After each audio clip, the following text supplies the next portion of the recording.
I'm Jenny, live from Developer Shed headquarters with news you can't use for the week of July 1st, 2009. And here's our first story. Hey, and welcome back to another episode of News of the Week! The show that proves just how dumb I really am. Our first story comes to us courtesy of the good folks at Apple. Recently, Apple fanboys wet themselves when the iPhone 3GS was released. Folks with excess cash were surprised to find that the money wasn't the only thing burning a hole in their pockets. Reports have been popping up around the globe saying that the new iPhone seriously overheats. So far, Apple has declined comments, but Steve Jobs will no doubt have something to say soon. From beyond the grave. Speaking of the iPhone, Segway. it appears they might have a new competitor, as Sony plans to jump into the competition with a hybrid PSP phone. The company filed. And then we are on. Oh, excuse me for interrupting your special little video show. I am Rommel von Hackenstein of Berlin, known as one of the world's greatest hackers. You may be sitting there wondering, Rommel, why have you interrupted my show? You know why? Because I can. I'm going to update you with the latest news around the world on the hacker scene. So here we go now. First, Matthew Reichman, also known as the Little Hacker, was recently accused of hacking into telephones and making more than 60 emergency phone calls. I am not impressed. I will tell you why, because I can actually hack into the hold on, I will show you. I've just hacked into the satellite and made 100 emergency calls in that time.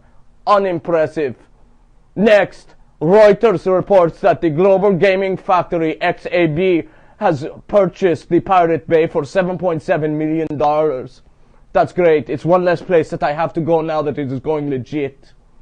Lastly, there is a notorious hacker, Max Ray Butler, also known as Max Ray Vision.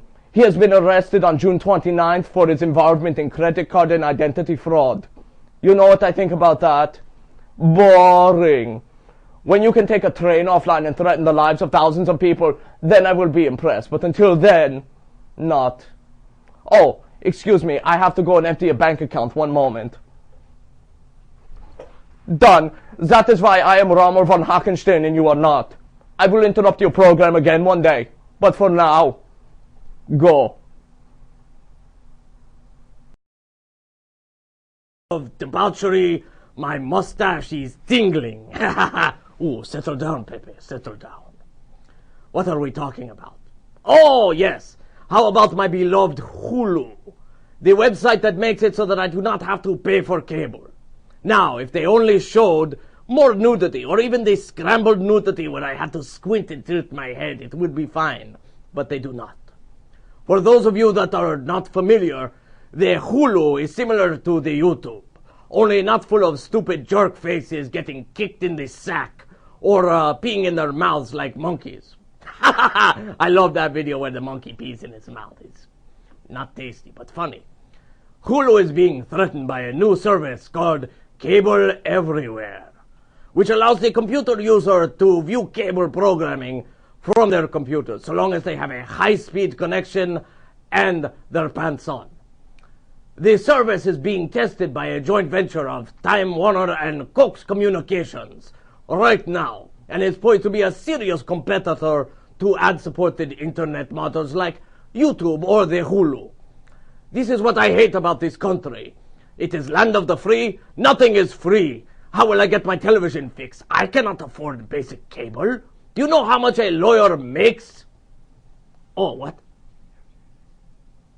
Are you kidding me? What the That's how much a lawyer makes? Are you... I'm done here. I can't take this anymore. You guys pay me nothing. You realize that? I'll leave. I'm out. I'm Jenny. Thanks for joining me for news you can't use. Brought to you by Developer Shed. I'll see you next week. And remember, if you have any questions or you just want to say hi, you can email me at technews@developershed.com. Bye.